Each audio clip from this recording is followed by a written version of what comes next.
Kano Talanta understands political violence.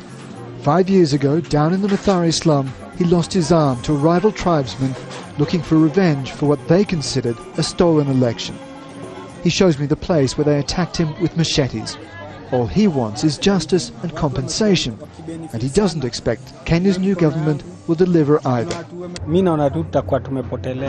It won't be on the agenda, because once they have taken power, I don't think we will be heard. It will only happen if someone powerful pushes them to listen. The violence after the 2007 elections has become a defining moment for Kenya. In the soul-searching that followed, politicians across the board acknowledged the need for justice if the country was to avoid more trouble. In the end, the International Criminal Court charged 2 politicians with orchestrating the violence, Uhuru Kenyatta and William Ruto, the 2 men about to be inaugurated as Kenya's new president and his deputy, just months ahead of their trial.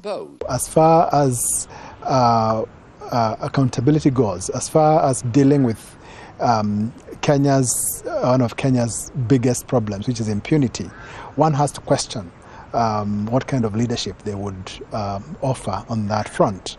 On the campaign trail, both men argued that the ICC charges amount to interference in Kenya's domestic affairs. Their Jubilee coalition now insists their victory was both a condemnation of the court and an acknowledgement of their innocence. It is a referendum of sorts. And people are saying, we are confident in these people, and we are confident not just in what they're saying, in what we know the post-election crisis in Kenya was and is about. Still, those looking for justice remain sceptical. How can Kenya's new leaders end impunity when they themselves are accused of crimes against humanity? Of course, no one is questioning that fundamental presumption of innocence, but because Kenya's new president and his deputy are both facing charges at the ICC, there's a feeling here that the onus is on the government to prove its commitment to justice and compensation.